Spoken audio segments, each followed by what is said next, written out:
It's Emilio. We're back with another video. We're about to jump straight into it as we always do. If you're not having a good day, it's not too late to turn that energy around, as I like to always say, right? Right. Okay, so today we're going to be speaking about brainwaves, right? I kind of discovered a little something about brainwaves and the way that it works and how it can like apply to our life on a day-to-day basis, which it does apply to our life on a day-to-day basis, and how we can basically overcome a lot of like, we can simplify things in our life if we kind of like understood the way that the brainwaves worked, which that's what I'm here to help you guys with now. So first we have gamma waves, right? Gamma waves is like, it involves a higher processing task as well as cognitive functioning, right? Gamma waves are important for learning, memory, and information for binding our senses in regards to pretension and and it involves a state of meditation, right? So the frequency range between 40 hertz and 100 hertz, right? I was being told that 100 hertz is at the highest, meaning that that's when you're typically able to start hearing the ringing within your ear. And once your brain wave reaches within that point, that's when you jump up, right? And you are now vibrating at a different type of frequency, which is usually supposed to be a higher frequency, but at times we can drop down lower, right? So with the gamma rays, it's like a state of peace. You're not necessarily within a healing state here, but you are at a state of peace, right? It's like your brain is able to be calm so that it can focus on which direction it want to go, which brainwave do it want to jump to now, right?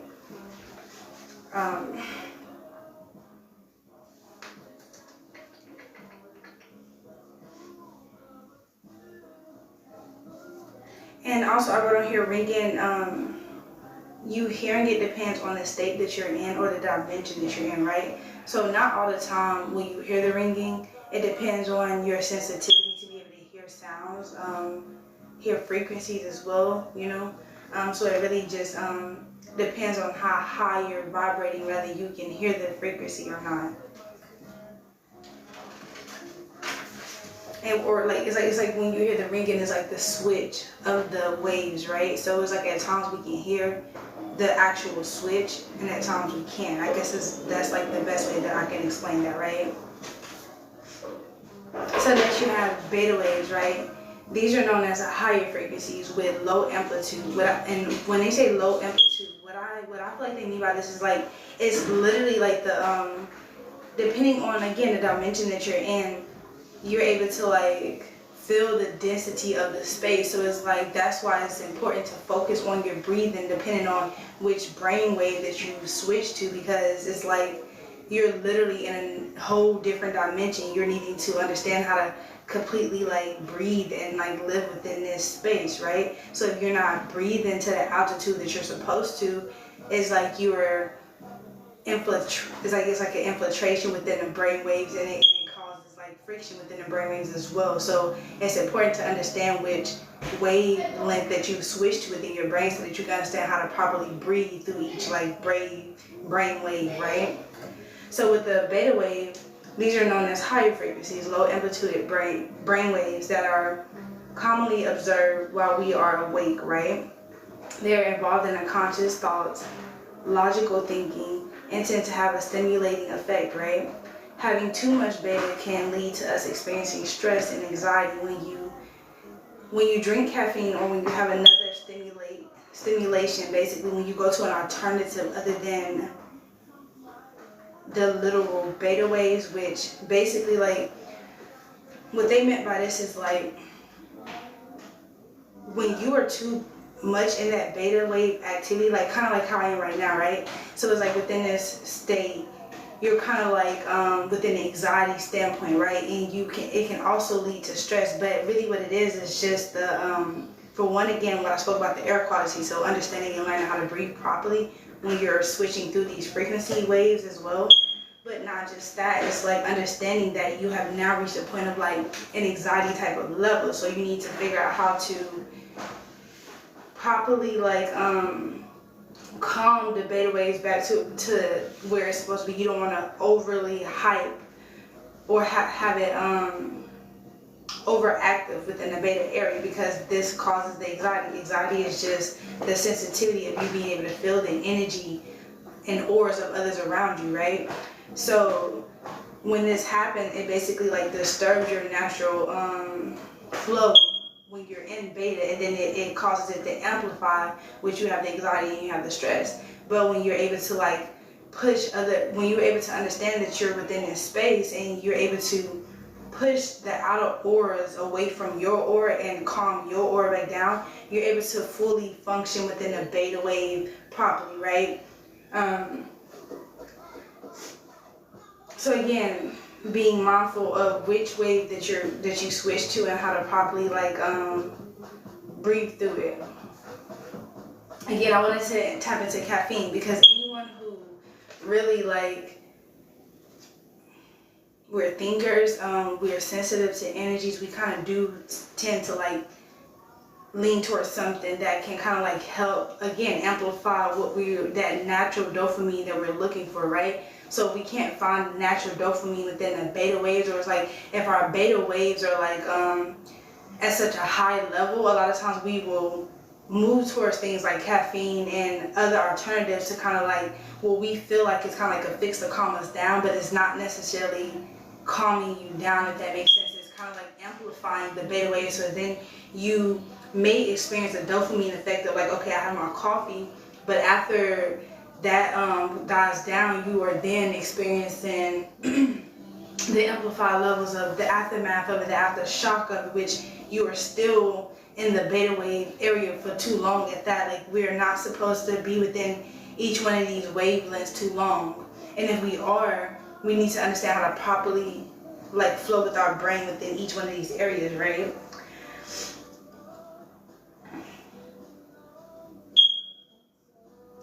Basically, caffeine can also be used as like, you can use it to kind of like help you, if that makes sense. Like, we don't always have to look at these things like they're bad, right? Study yourself, study you. So it's like, if you know that you kind of use caffeine as an alternative to calm yourself down when you're in that beta type of energy, realize what you're thinking about when you have taken your dopamine or caffeine, right? Like, how do you feel?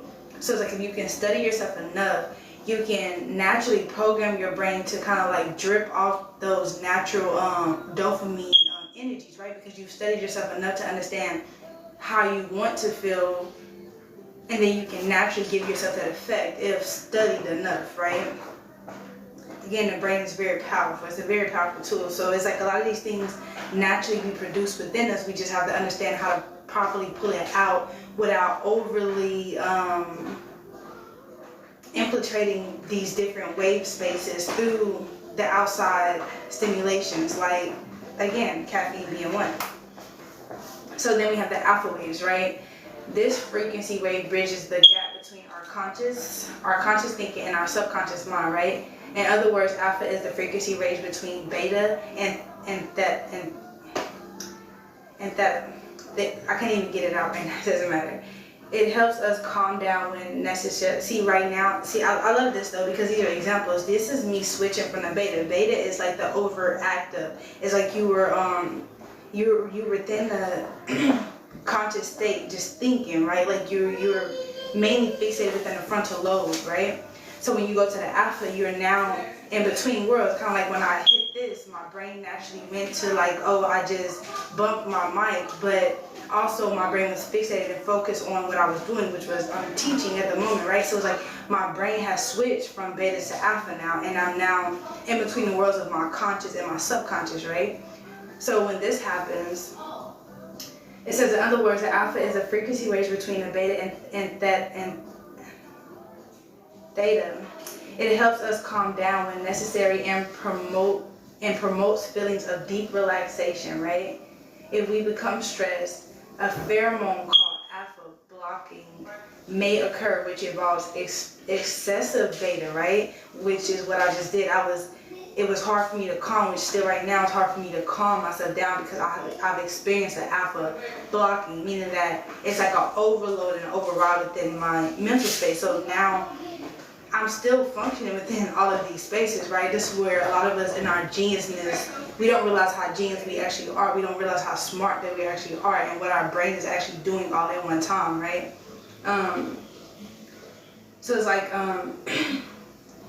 it helps us calm down when necessary and promotes feelings of deep relaxation. If we become stressed, a pheromone called alpha blocking may occur, which involves excessive beta activity and very little alpha frequency range. So it's in between 8 hertz to 12 hertz, right? Which is, again, where we're needing to focus on that breathing when you're in this space.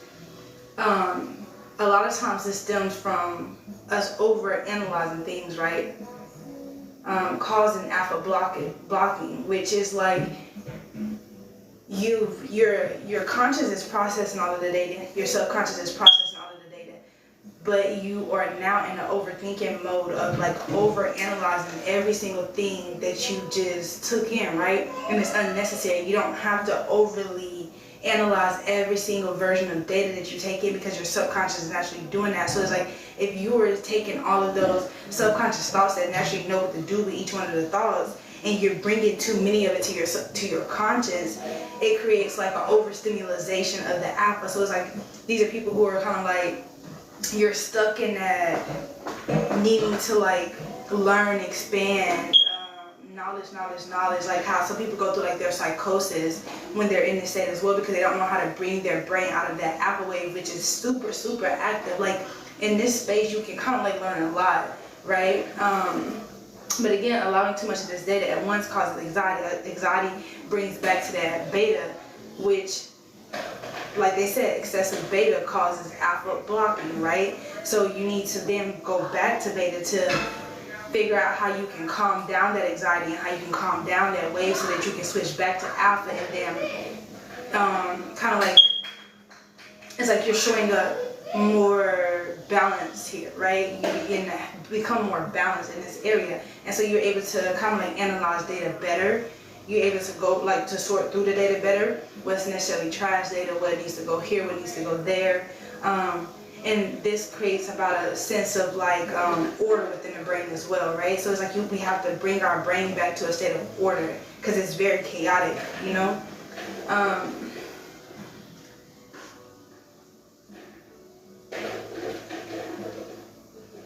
Right, so it's like, again, if you, kind of how I just did, how, like I'm saying, this is actually so super cool, because like I was just super calm, right? That was my brain going back to gamma.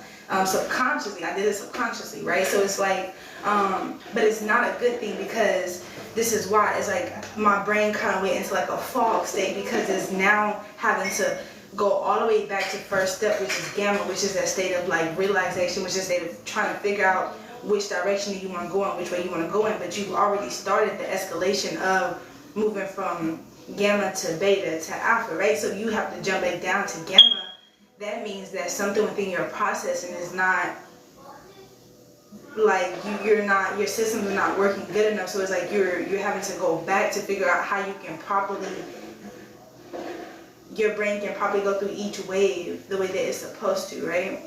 Without the blockages. So you have to go back to state one.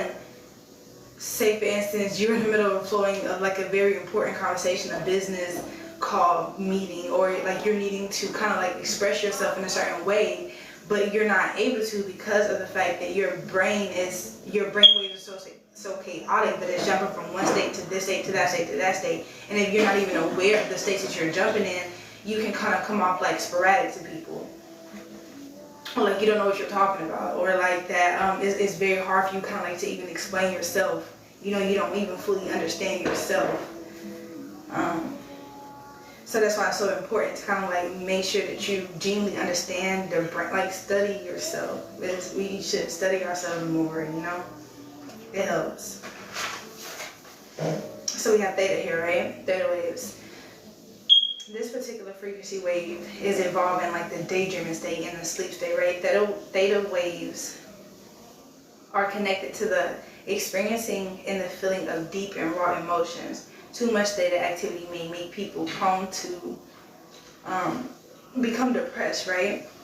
And it may make them highly suggestible. This one is one of my favorites, right? Because this is kind of what they do with with the thing with the MK Ultra, like how every single day, and I'm actually going to make a topic about this as well, like every day we are being like influenced within our brain state, and they are kind of like throwing this energy in our face constantly, right? So it's like, if we don't understand how fragile the brain is, if we don't understand how, like, since we've been born, we've been sat in front of a TV screen or multiple different electronic screens, or even when you're at school, you're hearing different things, you're walking by, you're hearing different things. It's like they're constantly reprogramming our brain or installing these subliminal messages within our brain, right? And so, like, once they do this, our brain has become so, like they said, suggestible, right? So it's basically like, because of the brain so chaotic, it's not able to function the way that it's supposed to. We're easily to be strayed to the left of how we genuinely feel within ourselves, within our heart space. We're easy to be influenced by other people who are underneath the same MK Ultra type of experience as well. Basically, this is what has caused a lot of the sleep people. This was caused a lot of people to easily be told something and just, again, agree with it. Like, you're just agreeing to agree with it. You're not really doing any thinking for yourself because it's too stressful to do that. You know, your brain is already trying to sort through everything that it's trying to sort through. So to be given so much data that is, again, good data for you, your brain will naturally bring it into the space of like the junk area, right? And I'm a firm believer in like everything is very symbolic. Like, my name is not O'Neal for any reason. Like, I'm all about matrix coding. Every single thing is symbolic to me, right? So again, being able to keep your brain, keep your mind in that flowing state, so that way you can properly allow yourself to just flow. Like, we allow ourselves to just flow a lot better, right? With ease, without any too much thinking, without too much overly analyzation of other people's data, other people's auras. It's like you have to just learn to allow your brain to be in whatever state it needs to be in at that moment, and fully go through that state so you can get to the next state, right? And as I'm reading all of these, it's taking my brain through these different states as well, because that's just how beautiful and how suggestible the brain is. Because as I'm reading, my brain is naturally flowing through each one of the states that I'm describing, right? So again, my aura probably gives off very relaxed, very peaceful, right? Okay, so it's highly suggestible based on the fact that they are in a deeply relaxed, hypnotic state, right? It is also involved in a restorative sleep. So I guess what this is like when you are supposed to be healing, when your brain is necessarily supposed to be feeding yourself all the good thoughts. This is where like the subliminal messages come in at as well, right? And this range between 4 hertz to 8 hertz, right? That's super, super, like, if you're not breathing correctly, you can feel like you are suffocating, literally. So it's like, understand which state your brain is in so you can breathe properly within that altitude of that space as well, right? So how I took this, it can be a space of small clarity for you, right, too, as well. When you're combining the waves, for me, I was told to combine theta and alpha, right? So if you combine theta and alpha is when you are consciously and subconsciously thinking, right? And then theta is whenever you are in that like daydreaming type of state, when you are able to experience the most rawest, in-depth feelings. If you can combine these two, you have full clarity, right? You literally have full clarity of your intuition in yourself, because your brain is at one of the most relaxed states, in an area where it's like you're literally in a certain realm, and then you're able to bring the alpha, which is the logical, conscious and subconscious energy to it as well. So it's like you have full clarity. There's nothing that you need to lie to yourself in that space of, right? Just believe everything that you see, because it is a frequency wave. You have entered a certain dimension, a certain space, you know.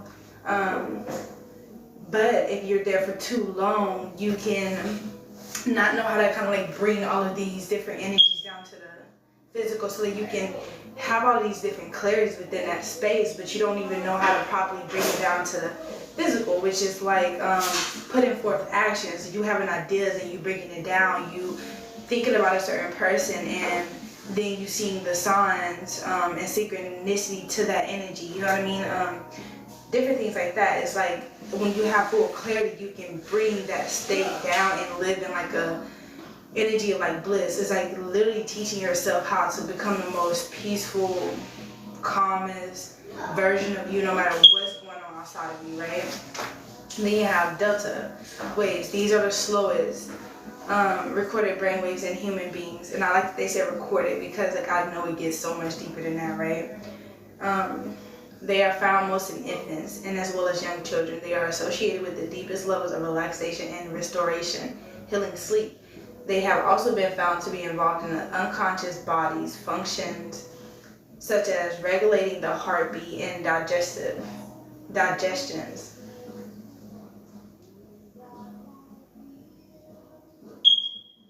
So the delta waves help us feel completely rejuvenated after we have awakened from a good night's sleep, right? So this is the state where I feel that we are able to kind of like heal ourselves if we know how to properly bring our brain here naturally, right? Again, children and infants, they're naturally in a space where they just know, they know what to do, right? And we kind of like install all of these different, again, we are within our theta brainwaves, and we are making them highly suggestible to the things that we've been highly suggestible to as well, right? So it's not until you go back to the state of delta that you understand the truth, that you understand your own core values versus the values that's been installed to you through the MK Ultra shit they've been doing us our entire life, right? It's like this is how we heal ourselves from this shit that they've done to us. So yeah, so you can activate this state as an adult. That is like beautiful, right? Because you can always bring yourself back to literally, it's almost like a state of nothing. It's like you don't need to think, you don't need to do anything too much, because you just know, like everything is just annoying. Innerly knowing that everything's okay, that you're okay, that everything's going the way that it's supposed to go. You are basically aware of all rhythms, and you're also able to control your breathing better as well. So it's like if you can, again, through each one of your breath markings will put you in a certain brainwave. So you can purposely bring yourself to different brainwave states of you just breathing a certain way, right? So you can focus your breathing to delta. You can naturally always stay in this state of like calmness, kind of how children feel, which we need to go back to this state, because if we don't go back to this state, it's like, I feel like this would be like the first, to me, this would be like the first state. This would be the state you would need to be in first, right? This is the state that we were in first. So it's like getting back to that state. Yeah, I'm done for. That's all I have for you guys. I hope that this was awesome, beautiful. I enjoyed you guys, as I hope that you guys enjoyed me.